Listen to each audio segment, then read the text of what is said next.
श्री गणेशाय नमः। ओम नमः परमहंसाय स्वादित चरण कमल चिन्ह मकरंदाय भक्तजनमानस निवासाय श्रीरामचंद्राय वागीशायस्य वदने लक्ष्मीर्यस्य च वक्षसि यस्यास्ते हृदये संवित् तं नरसिंहमहं भजेत।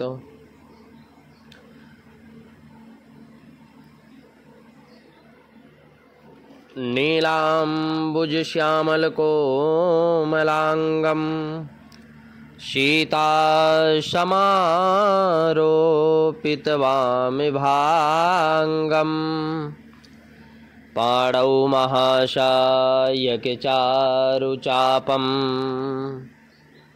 नमामि रामं रघुवंशनाथम्।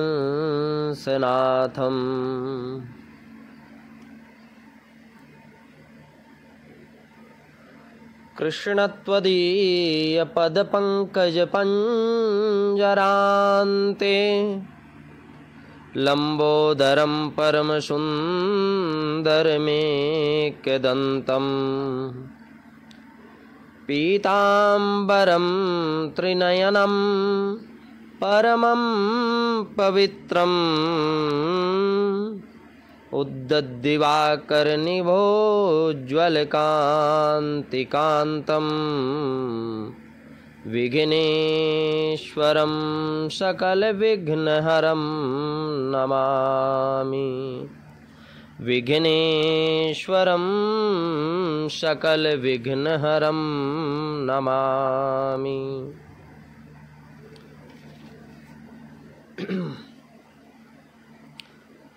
राधा मेरी मात है, पिता मेरे घनश्याम, इन दोनों के चरणों में मेरा कोटि कोटि प्रणाम, मेरा कोटि कोटि प्रणाम।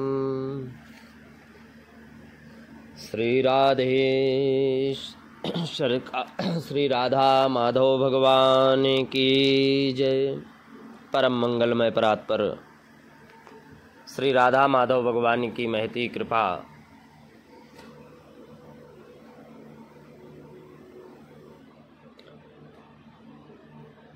आज स्वाध्याय प्रवचन का दूसरा दिवस। हम लोग कल श्रीमद्भागवत महापुराण के ही संदर्भ में चल रहे थे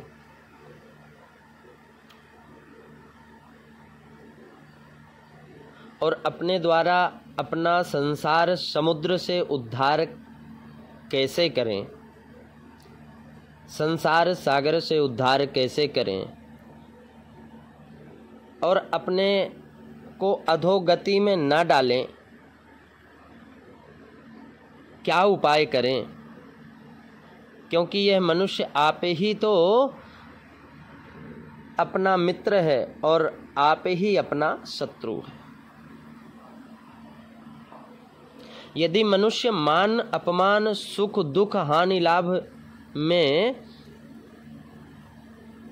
अपने आप को शांत भाव से कर ले, समभाव से रख ले और जितेंद्रिय हो जाए तो भगवती कृपा हो जाए।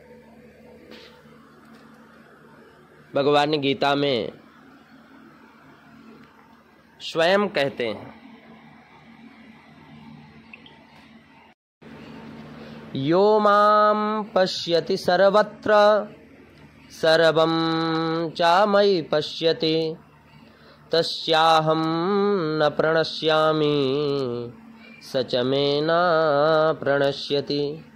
अर्थात जो पुरुष संपूर्ण भूतों में सबके आत्मरूप मुझ वासुदेव को ही व्याप्त देखता है, सब में ईश्वर अंश जीव अविनाशी है, उस भाव से अगर वह देखता है और संपूर्ण भूतों को मुझ वासुदेव के अंतर्गत देखता है ना, तो उसके लिए मैं अदृश्य नहीं होता और वह मेरे लिए अदृश्य नहीं होता। जो मानव नर में नारायण के दर्शन करता है वही धन्य है और परमात्मा को पाने का अधिकारी वही है। ईश्वर जीव अंश अविनाशी, हर जीव में भगवान का ही अंश है। जब इस सृष्टि की रचना नहीं हुई थी तब हम और आप कहाँ थे? एक बार विचार करें।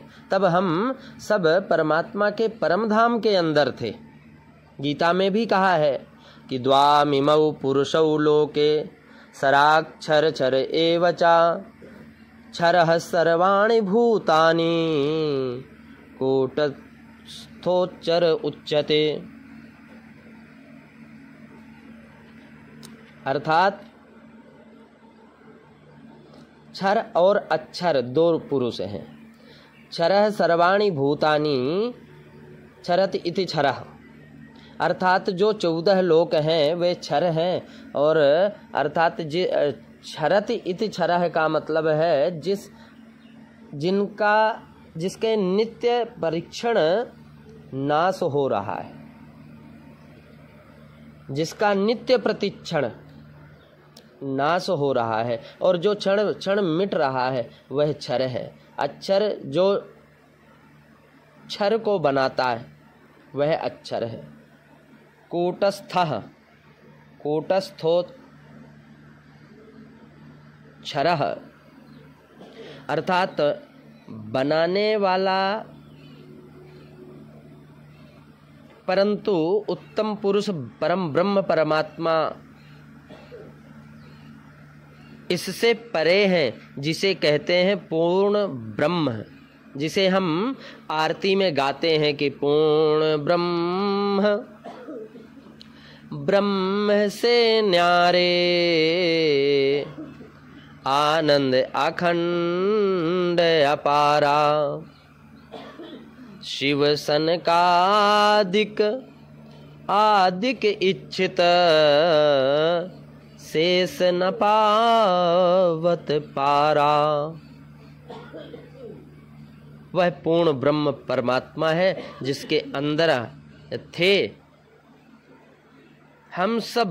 इसका अर्थ यह हुआ कि वही पूर्ण ब्रह्म परमात्मा सत्य है, जिसको वेदों ने भी गाया है कि पूर्णमदः पूर्णमिदं पूर्णात् पूर्णमुदच्यते पूर्णस्य पूर्णमादाय पूर्णमेवावशिष्यते, जिसमें पूर्ण ही है। एकोहम बहुश्याम, अर्थात परमात्मा पूर्ण है, उनकी शक्ति पूर्ण है, उनका धाम पूर्ण है, उनकी लीला पूर्ण है। उन्हीं पूर्ण परम ब्रह्म परमात्मा के अंदर समस्त सृष्टि समाई हुई है। उसी सत्य परम ब्रह्म परमात्मा ने यह सारा संसार अक्षर के द्वारा नारायण की उत्पत्ति करके तथा नारायण के द्वारा एकोहम बहु श्यामः की कल्पना करके सत्वगुण, रजोगुण और तमोगुण, ब्रह्मा विष्णु और महेश तथा आकाश वायु अग्नि जल और पृथ्वी, 5 तत्व शब्द स्पर्श रूप रस गंध यह संसार बनाया। उसी के द्वारा आपका और हमारा इस भूतल पर आना हुआ। सत्य के अंश हैं आप और सत्य के अंश हैं हम परमात्मा के ही तो अंश हैं। परमात्मा कहाँ है, इसके बारे में मतभेद है। कुछ विद्वानों का कहना है कि परमात्मा परम ब्रह्म परमात्मा का निवास हमारे घट घट के अंदर है, और अन्य कुछ कहते हैं कि परमात्मा सर्वव्यापक है। कुछ मानते हैं कि परमात्मा यहाँ ज्योति के रूप में है। यदि परमात्मा का निवास इस शरीर के अंदर होता तो फिर कोई नहीं मरता। यदि ब्रह्मांड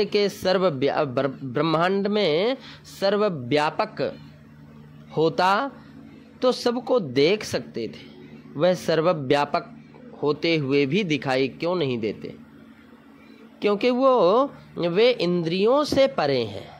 जैसे तिलों में तेल, दूध में मक्खन विद्यमान है, परंतु जब तक दूध का दही तथा दही का मंथन नहीं किया जाएगा तब तक मक्खन नजर नहीं आएगा। और तिल को कोल्हूम आदि में जब तक नहीं पीड़ा जाएगा तब तक तेल नहीं प्राप्त होगा, दिखेगा नहीं तेल। ठीक इसी प्रकार परम ज्ञान के द्वारा ब्रह्म को जानना होगा, तब वह सत्य परमात्मा प्रकट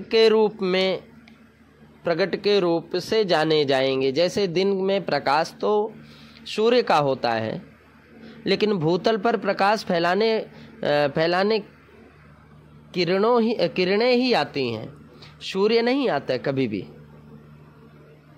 किसी से पूछा जाए सूर्य कहाँ है तो सभी ऊपर की ओर इशारा करके बताएंगे कि सूर्य ऊपर है, आकाश में। और किरणें भूतल पर रहती हैं, फिर भी बंधी, भूतल पर रहती हुई भी बंधी। किससे बंधी है? सूर्य से।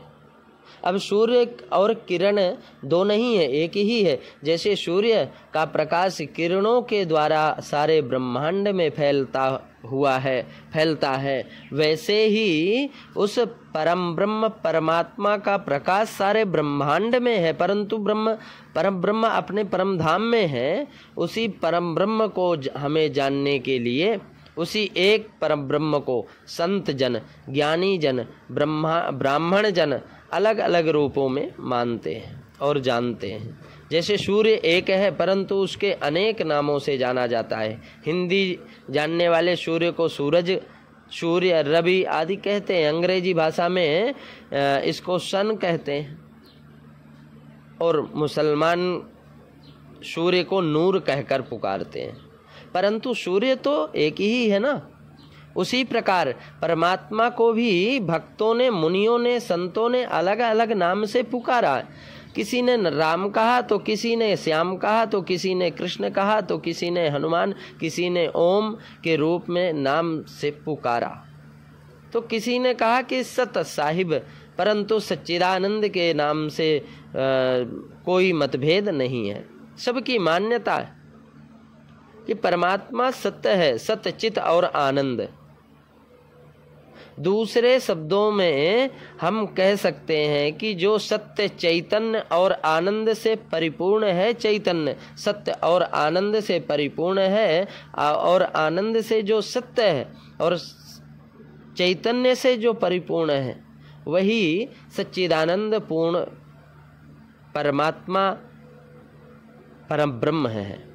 सच्चिदानंद नाम से सभी संप्रदाय वाले सहमत हैं। इसलिए भागवत महापुराण में भी परमात्मा को सच्चिदानंद के नाम से ही संबोधित किया गया। वह परमात्मा सत्य है और उसी का अंश हम सब में विराजमान है। तुलसीदास जी महाराज कहा करते हैं कि ईश्वर अंश जीव अविनाशी। ईश्वर का अंश है जीव, और ये अविनाशी जीव है। इसका जीव का कभी विनाश नहीं होता। जीव परमात्मा का अंश तो है, परंतु उससे जब तक मिल नहीं सकता, जब तक वह आत्मा न बन जाए, जब जीव को ब्रह्म ज्ञान हो जाता है ना, तब वह आत्मा बनता है। और यदि ब्रह्म ज्ञान नहीं हुआ तो जीव ही रह जाता है और 84 लाख योनियों में भटकता रहता है। इसलिए प्रत्येक जीव को परब्रह्म ज्ञान प्राप्त करने का प्रयत्न करना चाहिए। ब्रह्म जानाति सा ब्राह्मणः। जो ब्रह्म को ब्रह्म ज्ञान को जानता है वही ब्राह्मण है। ब्राह्मण कुल में जन्म ले लिया, परंतु ब्राह्मण को ब्रह्म को नहीं जाना, जन्म व्यर्थ है। किसी ने कितना सुंदर कहा कि श्याम को जाना नहीं। बहुत अच्छा बोला। श्याम को जाना नहीं, 100 साल जी कर क्या किया, निज रूप को पहचाना नहीं। 100 साल जी कर क्या किया। यदि आत्मज्ञान नहीं हुआ तो जीवन व्यर्थ है। जीने को तो पशु पक्षी कीट पतंग सभी जीते हैं, परंतु मानव जब अपने विवेक के द्वारा, गुरुओं के द्वारा आत्मज्ञान प्राप्त कर लेता है, वह जीव चेतन आत्मा बन जाता है। जैसे ट्यूब बल्ब आदि में यह स्विच जलाने पर भी प्रकाश ना आए तो वह केवल कांच का टुकड़ा है। देखने में आंखें बड़ी बड़ी हैं और सुंदर है, परंतु यदि उसमें ज्योति ना हो, उसमें दिखाई ना दे, तो सुंदरता किस काम की। महत्व है ज्योति का, महत्व है प्रकाश का, महत्व है गुण का हमारे जीवन में। इसी प्रकार जब जीव को ब्रह्म ज्ञान हो जाता है तो वह आत्मा बन जाता है। और जब आत्मा परमात्मा से मिलने का अधिकारी बन जाता है, बहुत ही ध्यान से सुनने वाली एक विषय है ये।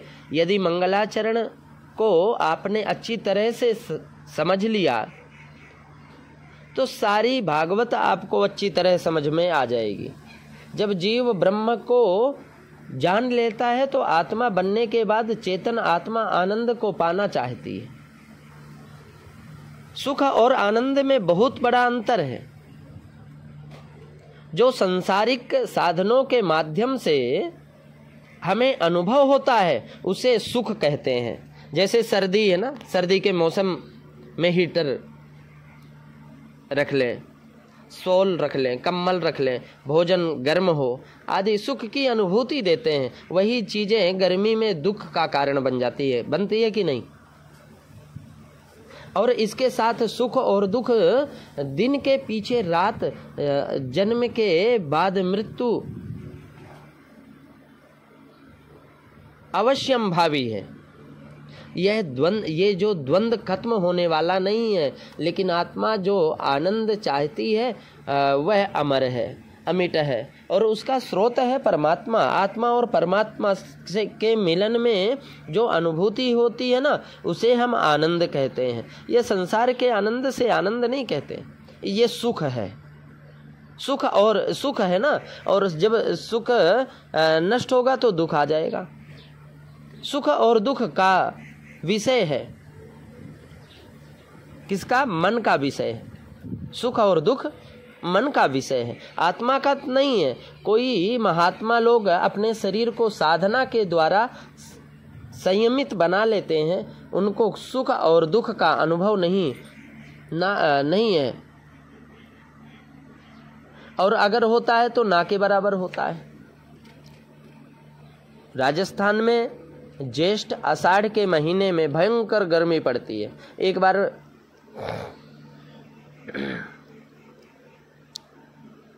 देखने लायक है।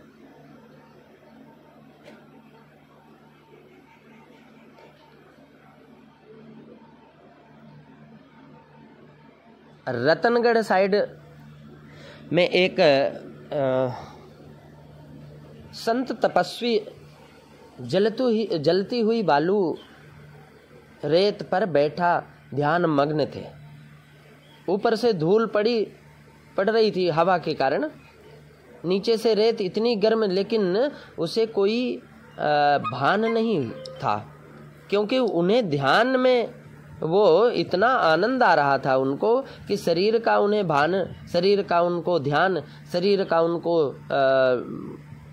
अनुभव कुछ भी नहीं कि क्या हो रहा है। सुख और दुख से अलग है आनंद, और आनंदो ही ब्रह्म, आनंद ही ब्रह्म का रूप है। मानव सुख खोजता है, आनंद नहीं। वह दूसरों से अपनी तुलना करता है और सुख न मिलने पर वह उसको पाने का भरसक प्रयत्न करता, बहुत प्रयत्न करता है। दूसरा उसको अधिक सुखी नजर आता है और कहता है, निर्धन कहे धनवान सुखी, धनवान कहे सुख राजा को भारी, और राजा कहे चक्रवर्ती सुखी, चक्रवर्ती कहे सुख इंद्र को भारी, इंद्र कहे श्री राम सुखी, श्री राम कहे सुख संतन को भारी, संत कहे प्रभु भजन में सुख है, बिना भजन ये दुखिया जग है।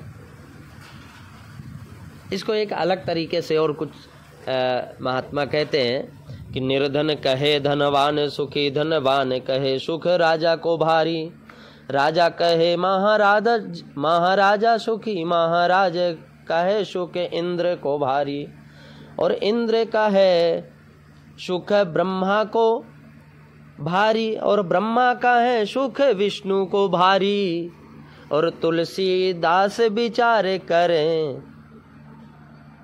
प्रभु भजन बिना सब जीव दुखारी।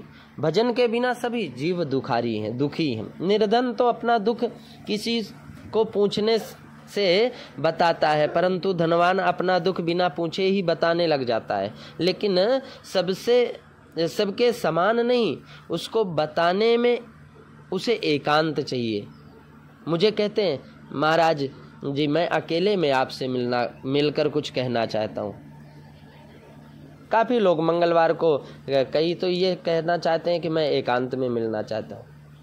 कितना एकांत में हो, लेकिन परमात्मा को तो पता है। वह इतना दुखी है कि अपने माँ बाप से अपने दुख को छुपाता है, अपनी पत्नी से छुपाता है, अपने निकट सगे संबंधियों से छुपाता है, अंदर ही अंदर घुटता रहता है जो बड़ा आदमी होता है, परंतु पैसे से। परंतु बिना भक्ति और भजन के शांति नहीं मिलती। इसीलिए तो संतों के पास जाते हैं शांति ढूंढने के लिए। और जैसे मृग की नाभि से कस्तूरी की गंध आती है ना, और वह समझता है कि यह सुगंध जो है कहीं बाहर की आ रही है, तो उस सुगंध को पाने के लिए वह राजस्थान की रेतीली मैदान में दौड़कर अपने प्राण गंवा देता है, परंतु सुगंध प्राप्त नहीं कर सकता। ठीक इसी प्रकार आनंद का स्रोत हमारी आत्मा है, और हमारी खोज रहती है कि सांसारिक विषयों में तो हमारी दिशा ही गलत है। यही कारण है कि हम शांति से, आनंद से वंचित रह जाते हैं। कहा भी है कि झूठे सुख को सुख का है। लोग जिसको सुख मानते हैं ना, उसके लिए है कि झूठे सुख को सुख का है, और मानव है मनमोद, काल रचैया चर रही, काल रचैया चर रही, कुछ मुख में कुछ गोद। सुख कहाँ है, आनंद कहाँ है? ध्यान दीजिए, एक राजा के घर चोरी हो गई। उसने बहुत सा धन तो गया ही, साथ ही रानी का एक अनमोल मंगलसूत्र भी चोरी हो गया। अब रानी वह मंगलसूत्र पहनकर ही अपने पति को भोजन करवाती थी तथा बाद में वह स्वयं भोजन करती थी। मंगलसूत्र चोरी हो जाने पर पति को तो भोजन करवा दिया, पर स्वयं भोजन नहीं किया। और 1 दिन हुआ, 2 दिन हुए, 3 दिन बीत गए, रानी ने कुछ भी नहीं खाया। राज्य में सभी चिंतित हो गए। राजा ने घोषणा करवाई, जो भी मंगलसूत्र ढूंढ कर खोज कर लाएगा उसे 1 लाख रुपया इनाम दिया जाएगा।